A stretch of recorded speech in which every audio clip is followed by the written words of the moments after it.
Don't forget to check out the Social Oddities on Facebook, Twitter, and Instagram. T-shirts are now available to all our podcast fans. They're available in a variety of different colours and also in different sizes. Keep in contact, follow, like, and share. Let all your friends know to listen to the Social Oddities podcast. Hello, ladies, lads, and the androgynous. I am the pansexual phenomenon, Jack Sexsmith, and you are listening to the Social Oddities. It's the Social Oddities podcast, coming at you from 5 parts of the UK, all for one reason: the amazing world of wrestling. I've never seen a crowd so fired up, JR. They know what's coming next. They can't wait to get started, and neither can I. Good evening, guys, and welcome to episode 21 of the Social Oddities podcast. We're joined today by our regular co-host, Adam. Hello. And our guest for today is none other than the pansexual phenomenon himself, Mr. Jack Sexsmith. Hello, that's me. I am him. Hi. You are him, and welcome. Thank you, friend. Thank you. So we're talking to Jack today straight off meeting him this past Sunday at Progress Wrestling, and Jack's very kindly agreed to come on the podcast and have a chat with us about his wrestling career.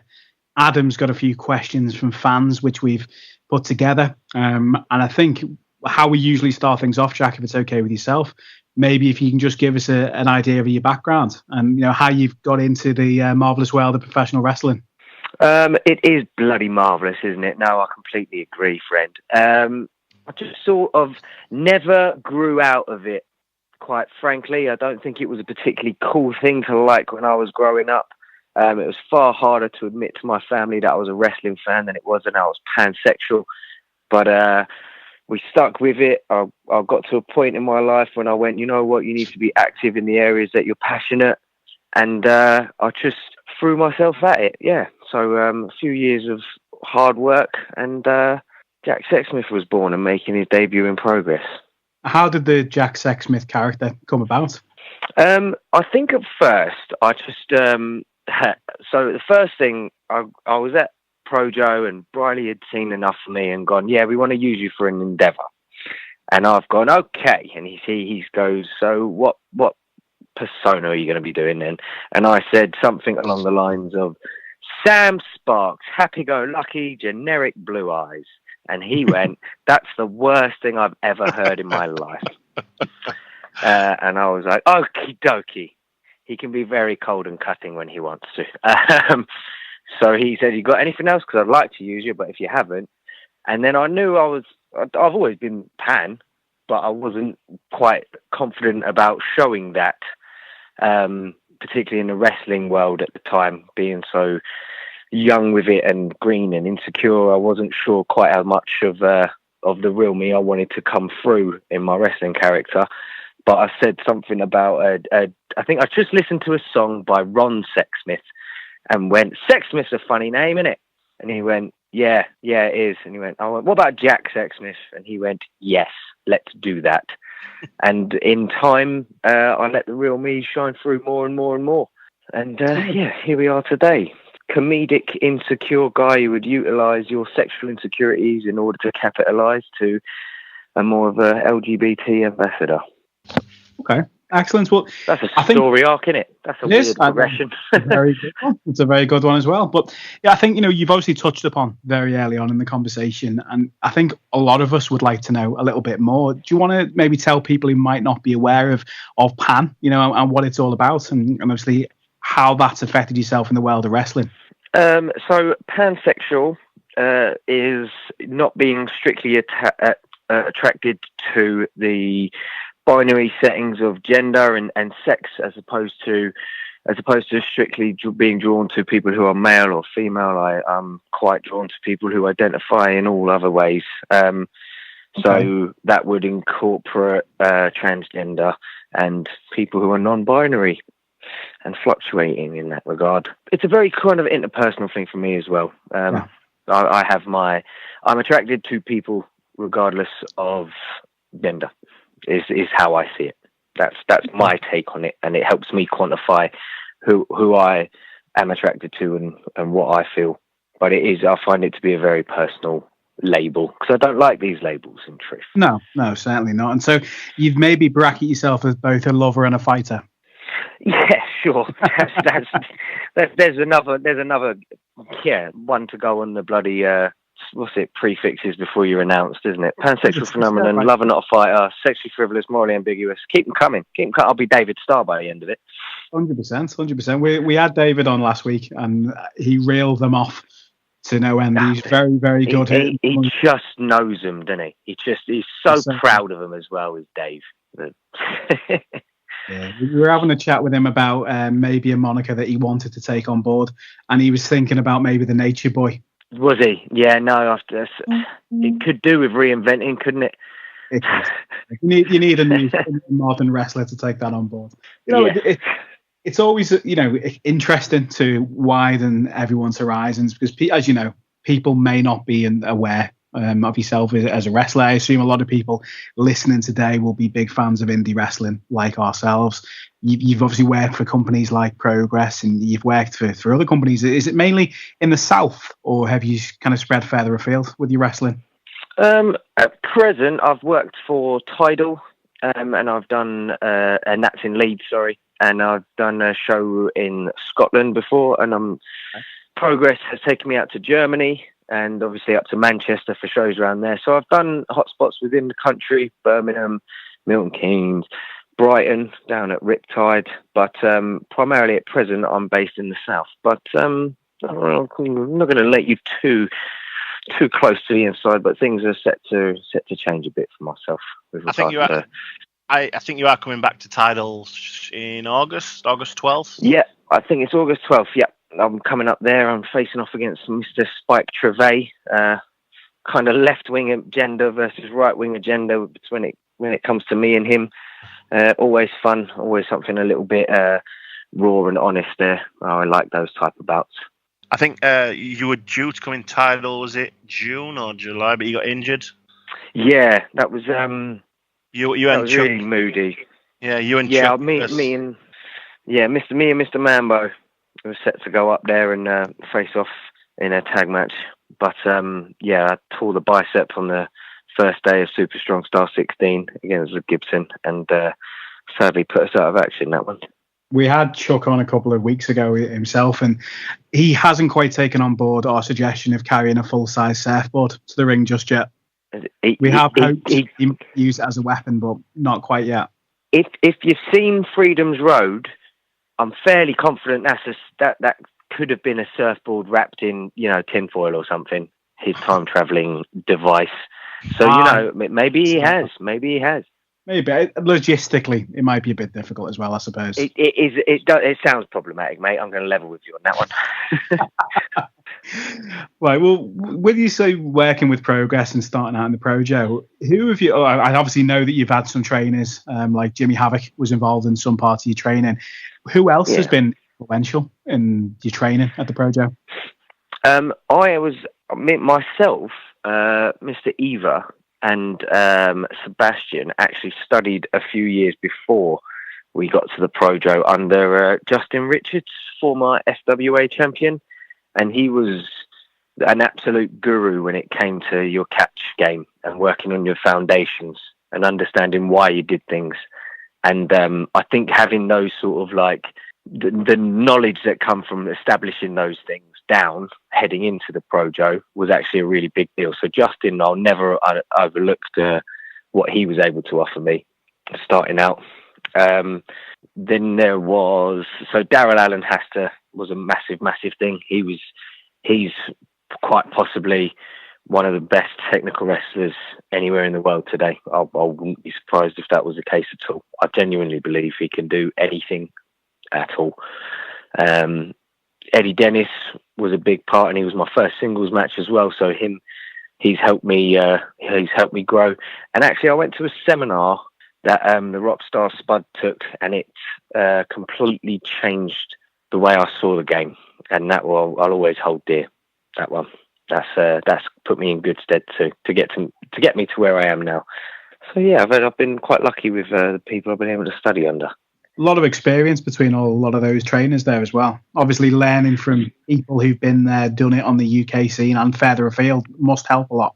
Yeah, and I think when we were studying under Justin, it was massive to be able to get his take on the scene, but he wasn't particularly active at the time. So coming to the PROJO some years later, after I had my knee replaced, was massive for me to be able to go, okay, these guys are active. These guys are, their opinions on how to work and where to work and why to work are sort of evolving as well as the game evolves. So it's absolutely enlightening, and I've cherished the opportunities I've had to learn from them people. Yeah, I think obviously you've fallen with the PROJO into a company like Progress Wrestling, who arguably probably one of, if not the largest wrestling company in Europe at the moment, which is always good. I don't think. I think I was very, as I say, I knew Sebastian beforehand, and since when I had my knee replaced, I sort of stayed away. I thought, you know what, I'll give wrestling a little. I thought it was a laugh when I finished uni. Sort of went, yeah, maybe I'll do that. And then actually, I saw Seb had Zack Sabre Jr. having gotten back into the game as well, and he had Zack Sabre Jr. I think it was Endeavour 8, and I just saw a picture pop up on Facebook of this match graphic, him versus Zack Sabre Jr. And I was so happy for him, and so disgusted and so jealous that it just kick-started me off. And I knew if I had to train anywhere, it was going to be at this PROJO, because they're giving us, they're putting on shows like they're putting on. I knew of Jimmy as well at the time and saw the heights he hit and the way in which he'd been a massive part of changing the Brit wrestling scene, and just went, this is a place I have to be, particularly London-based. I've got no excuse. So I went there and never regretted that one, mate. I can tell you that for nothing. And where are you from at the moment? Where you living? The London way? I just north of London these days. Born in Soho, raised in Soho, and now in Hatfield, just outside, a part of the Hertfordshire Massive. Was it HWO? I think they call it. Yeah. In the leafy countryside. Yeah, it's dangerous, mate. You want to keep your head down around here. You were saying about some of the other wrestlers who were obviously training at the PROJO when you were there. Anyone else stick out? TK Cooper, I think, was someone who we sort of came in a relatively similar sort of time, and I think we sort of clicked together. And then what Dahlia was capable of bringing, as not only as a wrestler in her own right, but also the addition of Dahlia and TK as an act, the power couple. I thought there's a lot that Sexsmith could do with them too, and how gifted they both are. There was something there. Damon Moser, I thought, was exceptional, and Earl Black Jr. They were the guys at the time, sort of my generation of PROJO maybe, and obviously Sebastian. I was just me and Seb go way back, and the things he's capable of doing and reactions he's capable of garnering are quite something. Was it Sebastian? Sorry, Adam, go ahead. I was saying, you mentioned Sebastian there. He's been a bit quiet recently. What's he up to nowadays? He's gone out to Hawaii because his missus is a Katy Perry impersonator, so he's living off her at the minute. There you go. Impressive across many fronts. That's just the sort of guy he is, and I admire him for it. Some people aren't stable enough to live off another person, but he's got all that security nailed down. I mean, he was a fantastic heel. He was one of those heels that was literally hated by everybody. He's so easy to hate. He's just, have you seen him on Twitter as well? He's a vulgar person when he wants to be. I mean, he's one of those people that you love to hate, because he is good in the ring, he's good on the mic, but he's just a cunty heel. I think that's just the very definition of it. He doesn't have to do a great deal to get the reactions that he gets, and that's I think that speaks volumes of his caliber, really. Yeah, I really do. You mentioned about the pastor as well. Did you say you had dealings with him whilst training? He's obviously done pretty well for himself as well out of Progress. Oh, he certainly has. I think I didn't know particularly well from the Justin Richards days, but coming in and then having stories of people and mutual contacts and everything, and seeing how good he is, was always like, yeah, this is definitely a place to stick around at this PROJO thing. It seems to be producing pretty impressive talent. Yeah, well, you say about TK Cooper and Darley as well. TK's involved in Bowler, Battle of Los Angeles, for and he deserves it as well. Doesn't he deserve it? It? Yeah, good for him. Well done, you. Yeah, cheers for that. It's amazing what you fancy yourself moving forward. No, he's earned it, mate. It's amazing what 8 consecutive wins against me can do. You have your 8 wins, I'll have a handshake. There you go. That's a payoff, isn't it? Cheers, TK. Good boy. It's funny because I do see some of the Twitter banter between yourselves, and it's quite funny at times. He's just tweeted about 10 minutes ago about me and Pete, and just gone, "Are you sure, Trav? He couldn't even beat me." So yeah, he's a good lad. There's a running gag between us of if he needs a win, I could do with a standing ovation, and that's how it tends to pan out when we've been in the ring before. So yeah, no, you can't say it's too bad a business. And just for listeners who might not be aware, a couple of minutes ago prior to recording, Jack and Pete Dunne were announced for a match coming up. Is it in the next couple of weeks? Was it on Sunday? It's this very Sunday. So it's a 30th Sunday, chapter 53. Yeah, so get prepared for this one, I suppose. Yeah, definitely limber yourself up for that. Pete Dunne has a tendency to joint manipulation. Yeah, I'm going to kick that bicep away from him, I think. Yeah. So, what you were saying about earlier wrestling as a youngster, and you were watching it, you were a fan and things like that. Was it the WWE product of the day, or were you a WCW guy, anything like that, ECW? No. I was far too young to for WCW to be around. I think I pretty much got into it round about the time of WCW going under. And they've just been brought out in the invasion angle and what have you. Often misunderstood invasion angle. I actually enjoyed it. It could have been a lot better, but I did enjoy the invasion. Yeah. So when they came into me at the time, I was like, "You're not the guys I've watched for the last month." So I didn't have like a super attachment to them, but in time, I sort of fell a little bit more and more in love with him. Kane, I had a thing for Kane. Kane slayed me at the time. There's just something about him. I found him really quite compelling. I'm really sympathetic for him. That like, oh come on, what's your favourite Kane? Inside, probably '98 Kane, having gone back like that '98 run where, because he was so sympathetic despite being such a bastard. You know what I mean? It's just like he's scarred. He's this way because of something that's happened to him. So I was always so conflicted watching him. And now he's running for America. So and now look at him go. Look at him go. Nothing can stop Glenn. We actually had a joke a couple of weeks back as well, saying he should run as Kane as a Republican and also Kane as a Democrat, and just go red versus blue and see what happens. I think that'd be quite interesting. Well, there's a story, imposter Kane story once again. Oh mate, there's only one way to settle this: an election. That's it. It's always firsts on this podcast. It's all these ideas that we generate. Cool. So you've got the match. So. Yes, that's it. You've got the match coming up with Pete Dunne. You're saying you're going to be wrestling, obviously further afield. Any other promotions maybe we should have a look at that you're going to be working for in the coming months? Anything in your diary that you can disclose to listeners?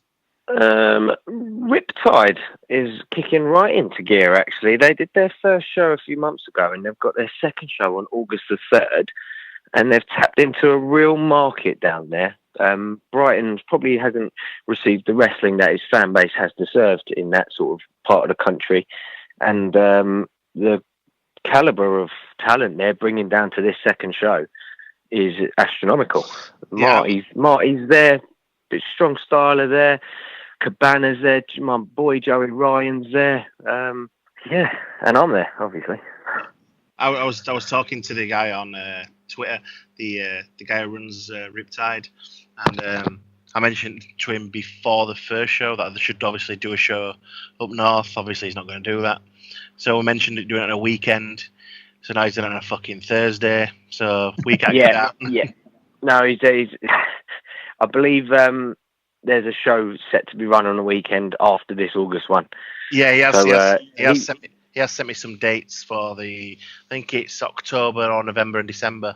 So there is some dates. Yeah. I think they're very humble promoters as well. They're very eager to learn, and quite aware that whilst they were fans, this is their first venture into being promoters, and that wrestlers actually have possibly more experience on how to promote as well, and they've taken on stuff on board, and they're firm, and they've put things in place for a company to run its first show and have things like physiotherapy and paramedics and all those things in place for you. Shows quite how business orientated they are, and we wish them every success, and that's why we're working hard towards getting them that success. ACW as well in Bermondsey, as far as like a light-hearted family show goes, that's really, I really enjoy that. Really enjoy that. But I think as well, from a personal perspective, I haven't had great opportunities to work in front of family crowds. So it's quite nice for me to be able to add another string to my bow and appeal to a different demographic in that regard. Challenging as a performer, but also it's a well-run show. It's a really well-run show, and the talent that is there as well. We had Jimmy Havoc, Paul Robinson, the London Riots have been there, and then they nurture up-and-coming guys like Mills and Trevay. Did you say that was a family show, Jack? Because that does not sound like a family-friendly roster. No, no. Oh, but they're so professional and they're so good. And watching Paul Robinson get in a crowd's face and then like stumble because he was going to swear, but now realizes he can't swear is brilliant. It's absolutely brilliant. It's worth the price of admission alone. Watching Paul trying not to swear. Isn't Paul the champion there? He is, yes. But we have a title match. Myself, Paul, and Damon Mose, I believe, on the 5th of August. Saturday, the 5th of August in Bermondsey. So I'm really looking forward to that as well. Paul is one of the greatest ever. Full stop, bar none. Never received quite the accolades and the appreciation he was deserving when at his peak. Again, it is like you say about, well, like I said about Sebastian. He is one of those heels who is just great at being a heel. He can do anything, though. He can do absolutely everything, and he can do even less than nothing, and he can just get reactions throughout. He is one of my perfect opponents as far as I'm concerned. He just gets reactions. He forces a crowd to give him a reaction because he's that good. And I've been absolutely honoured to be in the ring with him as many times as I have been, and thankful, looking forward to being in the ring with him again later next month. Is there any promotions out there, obviously, bar the ones you've worked for so far, who you think, yeah, I'd like a bit of that? Yeah, all of them. Yeah, that's if you're great. listening, promoters. Yeah, hey, promoters, all of you, give us a message, innit? bookjacksexsmith@gmail.com. All the best.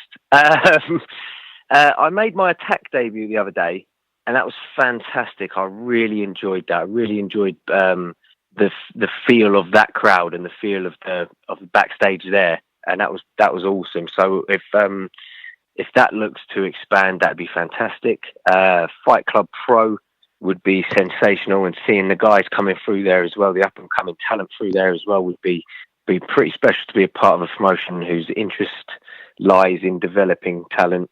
ICW, Rev Pro, just all of them, quite frankly. I want to be in a position sooner rather than later where I don't have to think about anything else in my life by way of earning money. I can be comfortable of being a wrestler and commit to this craft as much as I can, quite frankly. What is it you do outside of wrestling? I work in care. Okay. So I love being able to do that. I love being able to work in care. The charity sector, care sector, and things like that. It's interesting you should say that. So I love being able to work in care. It has in the past hampered what I can do for myself personally, because I'm committed to looking after adults with learning difficulties, and before that, adults with dementia and what have you. It's a great thing I love to do. It's incredibly rewarding, but there comes a time when you have to go, you know what? Maybe I'll live for me a bit more, and that will be the tell. Is there any trusts or charities you want to give a shout out to you've worked with? Oh God, there's. I'll tell you what. I'll put them on my Twitter and I'll attach them to it because I know if I miss some out, I'll lose I'll get in so much trouble for it. Well, if there's anyone you can spring to mind, or a couple of people you spring to mind, when we put the podcast out, we put it on social media. So we're more than happy to link anything you like, Just Givings or any charity pages. So yeah, more than welcome. No problem at all. Awesome. I'll get them over to you. I daren't even mutter the ones that are in my head just in case because I'm going to get so much heat for this. There's no heat like home heat. Yeah, definitely. It's just, as I was mentioning before, it's really interesting that the people we've been speaking to who don't have wrestling full-time, 5 days a week, or sometimes obviously 6 days a week, that they all seem to gravitate around the same sort of sectors for work. Is that mainly down to flexibility, or do you think maybe there's a certain ethos in those hard-working type of industries that draws wrestlers in? I can't say, in all truth, I've given it a great deal of thought. I've seen quite a fair few teachers, and I suppose I have thinking about it now, reading it off in my head. There are people certainly involved in the game who have worked in the care industry. There's perhaps something to it. I think you have to have a certain personality to work in care, and I really do think you have to have a certain personality to put yourself through the rigors of professional wrestling as well. There's a degree of masochism involved in that, and there's a degree of self-sacrifice involved in care and in teaching as well. Perhaps you're onto something, dear boy. Maybe because Session Moth, for example, she has something to do with a dementia charity over in Ireland. We had Rhea O'Reilly. I think she had something to do with the Big Issue charity in London. I'm sure there was another person to us, but yeah, I just found it quite interesting. Maybe just interesting sectors to be involved in, and as you say, personalities that fit. Yeah. Maybe we're onto something here, pal. We'll get the scientists on it right away. Yeah, this is going to be a reoccurring thing now for weeks. I'm telling you. What's your real job, and what does that say about your wrestling? Well, when you're learning as a wrestler, I'm sure you appreciate, you probably see guys who are absolutely unreal in the ring as wrestlers. Do you sometimes think you could tweak little bits about your character, not necessarily the wrestling ability, because I think you're probably one of the most over wrestlers in progress. You're a massive fan favorite, 100%. Is there maybe people who think, do you know what, they're better wrestlers than me, but I've got that maybe a little bit more about me speaking that puts me above the rest? 100%. 100%. I probably am. I feel like I'm very aware of my limitations, but I'm very aware of my strengths. And there are people who, certainly as far as wrestling or technicians go, are far superior to me. Far superior to me. The areas I excel in, or feel are strongest for me, they're not quite on that level, or they put together their matches slightly differently to me as well, and they emphasize different areas. I've always been one to sort of go, the stuff I really liked about wrestling growing up wasn't necessarily the moves, the flips, the stunts, what have you. It was, why do I feel for this character? What about this character is making me want them to win? And I think that's what I've tried to harness through my performances, and I've been quite fortunate in that it's been executed well enough for people to rally behind me. And also, maybe it's a little easier to get behind someone like me who's got a genuine cause, a genuine agenda, isn't playing a IRS taxman type, I'm just going out there, I'm just being the real me. Yeah, definitely. It's a more tweaked, turned up version of yourself, which it certainly shows, when you're out there in the ring. Thank you. Much more natural. Thank you. And I think I want the authenticity to come across, and I don't want it to come across like I utilize my sexuality as a means of benefiting my wrestling career in a very cheap way. What I want to do is push my sexuality to the forefront of my wrestling persona in order to popularize the idea that we should be visible in this hyper-masculine industry, that there's nothing wrong, there's nothing to be ashamed of, and that we can excel and just be ourselves, man. And that's what I do. That's what I'm doing it for, and that's what I love about that the game's allowing me to do. You know. Yeah, you're a pioneer in what you do, 100%. You know, you open up wrestling maybe for younger audiences who may have the same orientations as yourself or otherwise, who just want to go out there, wrestle, have fun, and show, you know what, I can do this too, which I think is very commendable. Thank you very much, man. It's, this is what I'm living for at the minute, to do this and just show what my people are capable of, and show that these people don't need to be afraid. They don't need to be afraid, because you guys have accepted me in a way that I never expected. So acceptance is to be found. Don't be afraid. That's it. Yeah. 100%. And I must say as well, my wife, who came with me to Progress on Sunday, sympathised with you an awful lot, by the way. She noticed that you were wrestling in Ugg boots and said, do you know what? I can't even drive in Ugg boots, never mind wrestling. she really did sympathise with you. I swear, when I first started out, Mr. Coco was more over than me. And now the Ugg boots are more over than me. I can't catch a break here. That's something else. Catch a break. 100%. Jack Sexsmith Ugg boots. They need to be on the table next. Mate, I nearly set up Twitter accounts for the both of them. You know what I mean? Just might as well. You mentioned obviously the popularity. This is a question from Carl, who listens every week. He says, your popularity surged these past 12 months. When and what do you feel was the turning point? And was it planned or was it natural? So I think I'd done the situation with Bubblegum. I'd had that match, which was my second chapter match, and then I was off Progress for a while. I'd done maybe the odd endeavours, but I certainly wasn't anywhere near chapters.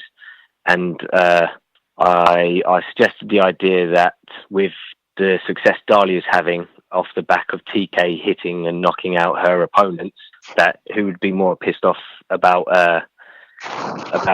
him causing a woman to lose through unconsented violence than Jack Sexsmith.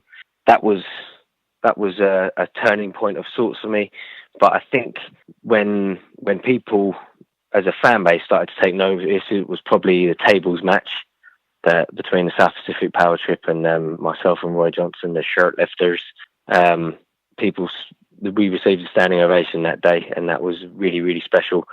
I think it was very kind as well. I think people recognised how we were developing, and we got to a point where we'd surprised them with what we were capable of. And from there, I think as a company, the Progress have seen that there's more to myself than two-dimensional sexual deviant comedy type things, and have invested in me. And we've done well lately. I'm really, really enjoying my wrestling at the minute. Really enjoying it. That's great. I think I first saw you. I'm trying to think when I first saw you. Now it must have been a Manchester show. I think you might have been in a tag match, to be honest. Yeah, that could have been with me, Roy, and Pollyanna against Trav, TK, and Dahlia. Was that up in Manchester? I think so. I feel like it was. Yeah. It was one of their many wins. one of his 8 against you.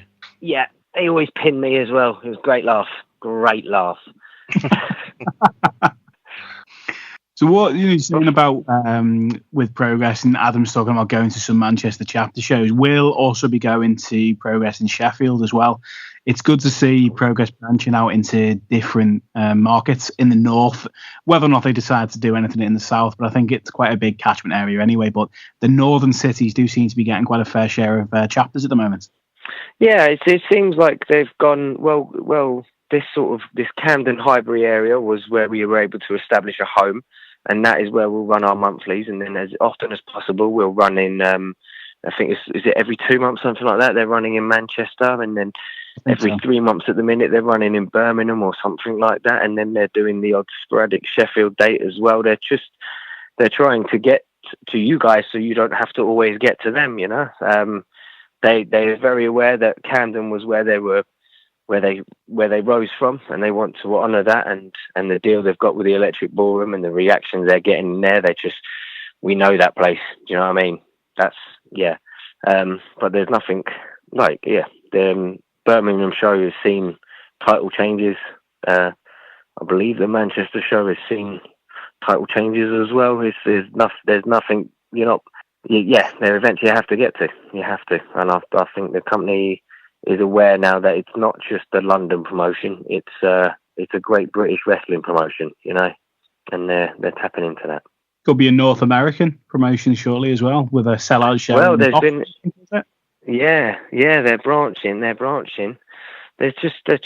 They're a big name, and when you're putting on product like they are, they kind of want you everywhere, don't they?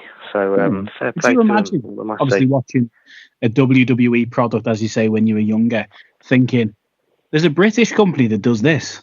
Because I know I couldn't when I was growing up. And I think there's been a lot of companies in the last 10, 20 years, obviously further back as well, who've done very similar things. But Progress, as far as I'm concerned, is taking it to the next level, and they're certainly riding on the crest of a wave at the moment. Yeah, I remember being a kid and being surprised when I saw a wrestling magazine in a shop or something like that. It was so unheard of. I remember being at uni. I was at uni. I saw a FSM magazine, bought that, looked in that, and then found a training school and just went, yeah, go on then, let's give that a go. Justin Richards. Crazy though. Like, I never would have expected it from the scene. Never would have expected what the scene's giving back to me at all. We're in mad times, man. We're in mad times. The whole world is pointing the finger at us and going, what is going on with you guys? This is interesting. And we're loving it, bro. We're loving it. How do you think the Jack Sexsmith character would translate transatlantic? It will be very interesting because I think in San Francisco they'll love me, and I think in Texas they'll probably fucking hate me. So maybe state specific. You might want to shy away from a couple of dates in some places. Yeah. Oh, I don't know. It's just it'll be. I'm more than happy for that challenge. I'd love the idea of going there and being embraced, and then if I'm not embraced, then being as mature as I can in educating people. You know, I don't want to get heated when it comes to my sexuality, because people hide behind a religious argument and hide behind this and that, and all I want to do is educate. And you're not going to educate by hitting someone over the head with it and going, no, you're fucking wrong, we're fine.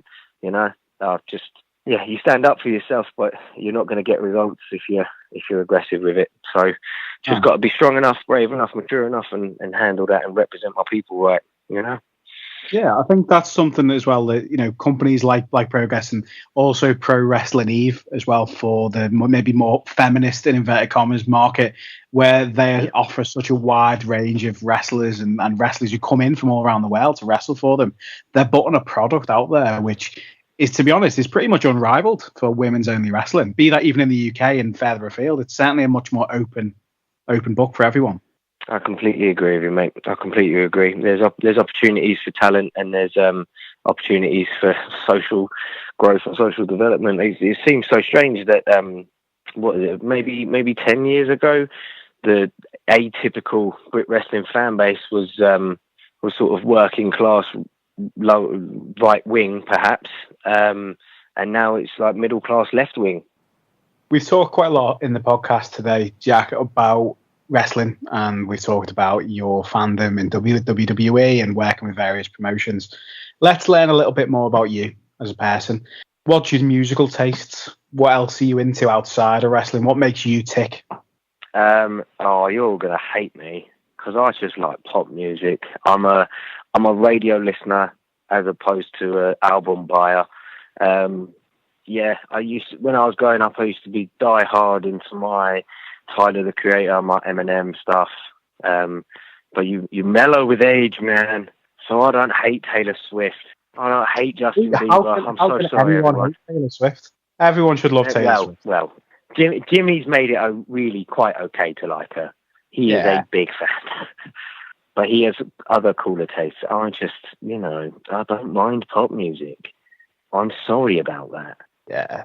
Everyone, each to their own. So you, what would the class of that as? But Eminem, Kanye West, they were always my guys, to be fair. Eminem, Kanye West, Jay-Z. I was a big old rap fan growing up. And, the last, Carla, Brit Rap, Chester P, people like that. Yeah, that was what made doing the Raceman challenges with Roy so much fun.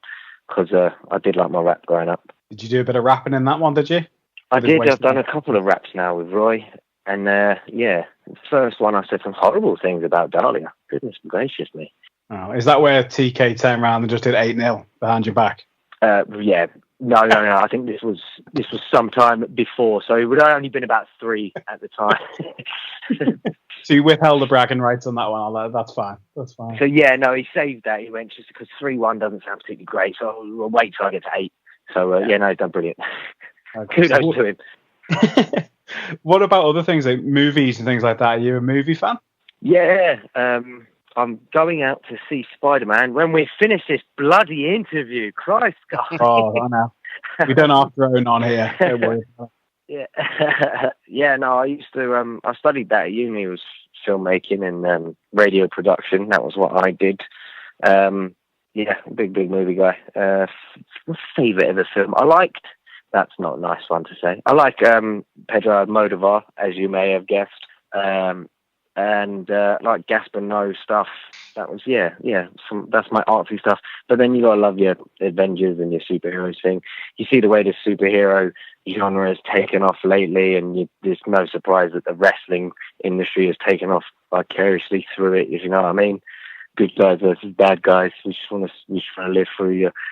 This all makes sense. It all makes sense, doesn't it? Oh yeah, well you've got big movies like is it Black Panther and Thor coming out as well in that sort of genre. People are big buzz about them at the moment. Yeah, Black Panther, Deadpool, Wonder Deadpool. Woman, stuff like that as well. That all seem to represent. Deadpool's my absolute favourite. Ryan Reynolds is the greatest man ever, and Deadpool is my favourite superhero. I was always going to like this, and I really liked it. Do we get to forget that he was also the Green Lantern? Because I don't really think that did him justice. Well, yeah. I am that blinded by my fandom for Ryan Reynolds that I will not call that a bad film. I would just say everything else about the film was bad. Fair play.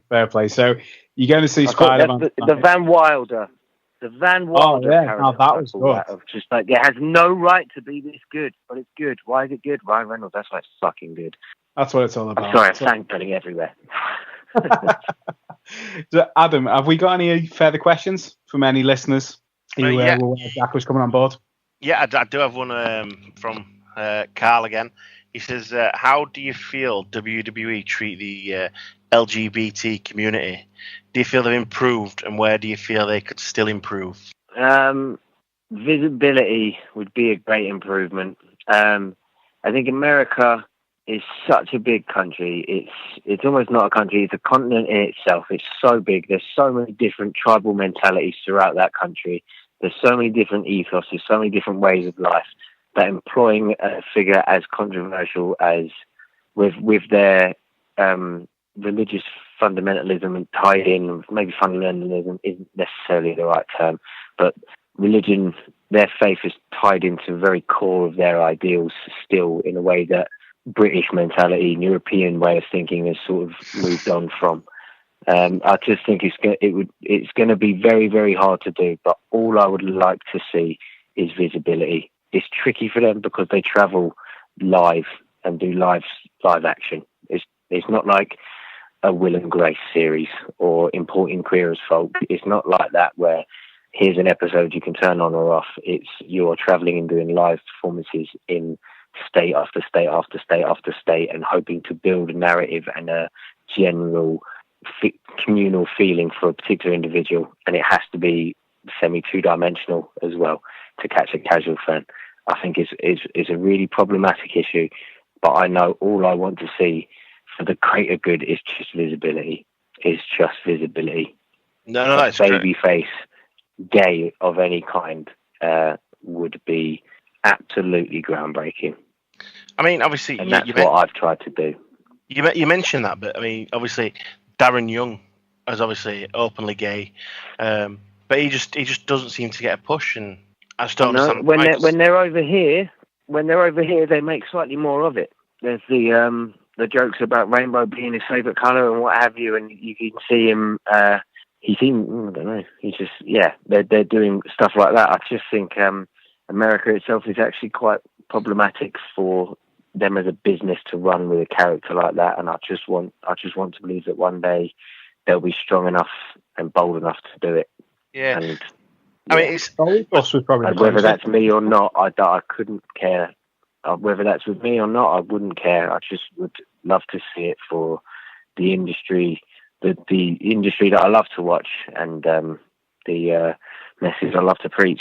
Yeah, just sorry to butt in there. I was just saying Goldust was probably the closest during the Attitude area, and I know they maybe toned his character down, but that was pretty groundbreaking. Yes. I think that was something that opened up a lot of doors for a lot of people as well, which is cool. But I think I agree now. I think even going back to like Adrian Street and what have you prior to Goldust, I think there's always been characters, and I was never one growing up to sort of side with the heel or be that guy. But just seeing someone who went, you're a bit flamboyant, you're a bit like me. I don't even care that you're supposed to be the bad guy. Like, it was just about visibility at the time. And now I feel that we're at a position where we need to be preaching a better message than that. And that's where Goldust has come further away. He's more now flamboyant than his sexuality is depicted in any regard. And yeah, it's just, I don't know, man. I don't know whether I want to believe that it will happen. I really do. I want to believe they're willing to take this shot and make it happen with someone like Darren Young, who have got in their books. There was an article, I think, not too long ago. I think, to be honest, it was in the last couple of weeks. And Stephanie McMahon was being talked about, again, about this whole subject. And she kind of said, watch this space. Maybe they've got something lined up. But I think for a company like WWE, as you say, America's so divisive, it is going to be difficult for them to have a character in the PG era without it coming across as solely comedy. Because that is what it'll be kind of stereotyped as, I guess. That's the way I see it anyway, personally. Yeah, well, it will be problematic because, as I say, by and large, it's been quite a two-dimensional medium in terms of, particularly with live audiences. You need to establish to a casual fan who is good, who you're going to be cheering for, and who you're going to be booing. And there's some degree of that still active even with the WWE characters today. But it's just really problematic in that I will yearn for some visibility of any kind, whether they're good or bad. I want to see something I can identify with, regardless of how it's depicted. But I think it needs more than that now. The other people will struggle with that, and I completely see why. And I think the company is in a position where maybe it needs to be big enough to acknowledge you don't have to make someone as flamboyant. If I had more faith in my ability starting out, I wouldn't have been a comedic character. I don't think. I think I went to something I felt I'd done comedy before in my past, and it was something I felt more comfortable with, and I utilised comedy to make myself feel more comfortable in the wrestling ring. And then, as more of me showed, I was doing more that Sexsmith sexual comedy, sexual parodies, and I don't think I would have done that now, thinking about where I'm at. But for the journey, for the progress I've undertaken, I'm happy with where I'm at, and I suppose I don't regret a thing. But if I was to do it again, maybe I would have done differently because I'm wary of how I've represented my people at that time. Okay. Well, I have a question. Jack Sexsmith walks into a WWE ring tomorrow. Who's your face? Who do I face? John Cena. Go on, if not, just give us a payday. That's all I'm really after. Fuck the message, man. Give me the payday. So we've talked about who you'll face as a singles wrestler. How about you walk into WWE, you get offered the opportunity to form a tag team. Who on the WWE roster makes a tag team with Jack Sexsmith that is going to skyrocket to tag team champions? John Cena. Let's make it easy for yourself, lad. Come on, man. Get us payday. It's just the right answer. Come on, think it through, guys. It's been WWE for the last 10 years, but it's not necessarily the popular one. It doesn't have to be the popular one, mate. I'll be popular by the end of that. Don't you worry about me. Probably my favourite wrestler in the world right now is Sami Zayn. I think he's spectacular. That would be nice. Sami Zayn. Something to be said for Darren Young because the symmetry's there. But yeah, Sami Zayn I could watch all day, every day, forever. What about the fashion police? Could you see yourself fitting in as maybe a third fashion police member? Excuse me. Very much. That seems an absolute hoot. I could get all up in that. They're wicked. I think they're awesome. I think they're mint. %. Yeah. Sorry, Adam. What were you saying? I was just going to say, like, obviously, if you went into WWE, obviously we've touched on the singles match, the tag match. Who would your valet/manager be? God, Jesus. I don't need one of them. I'm remarkably well spoken. Heyman. If someone's going to hype your fight, you want Heyman hyping your fight, don't you? That's who's going to sell it. If not, Lana. There you go. Yeah, I'll give you that one. that just seems like fun.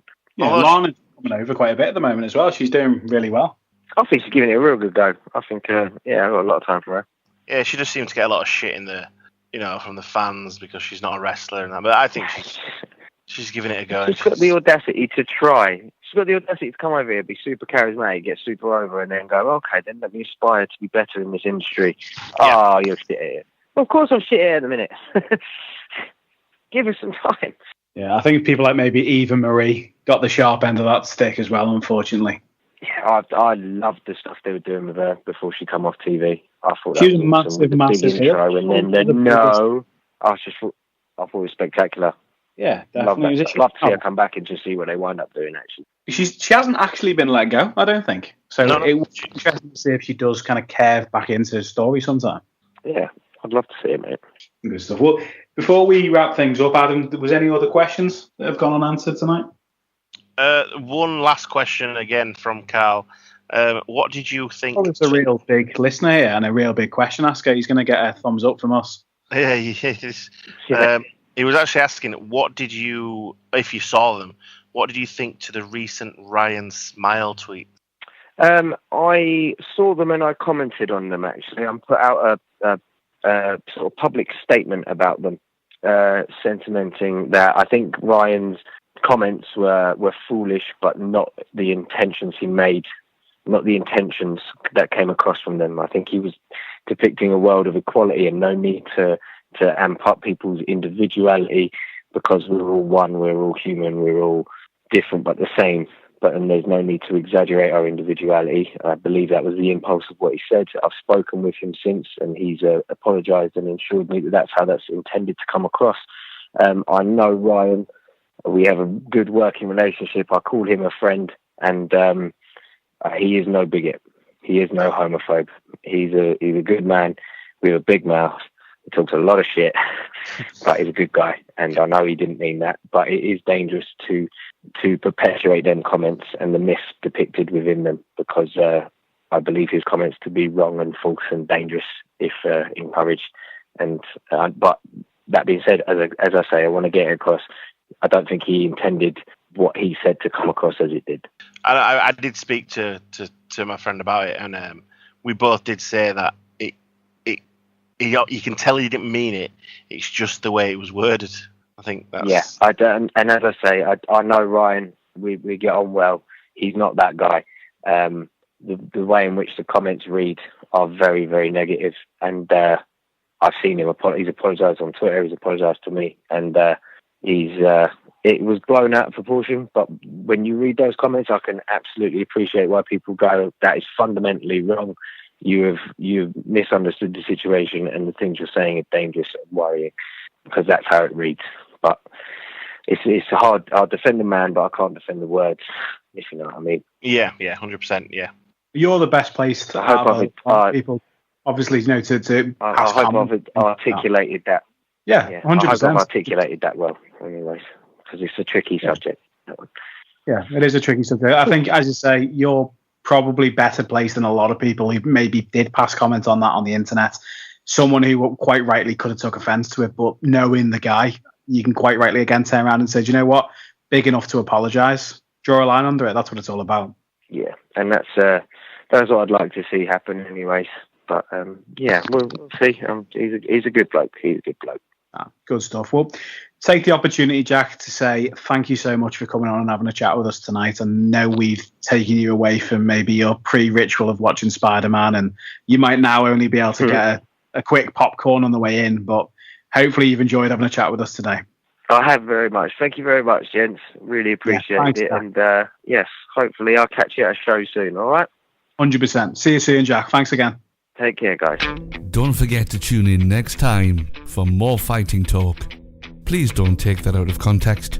I was talking about wrestling. Catch you next time.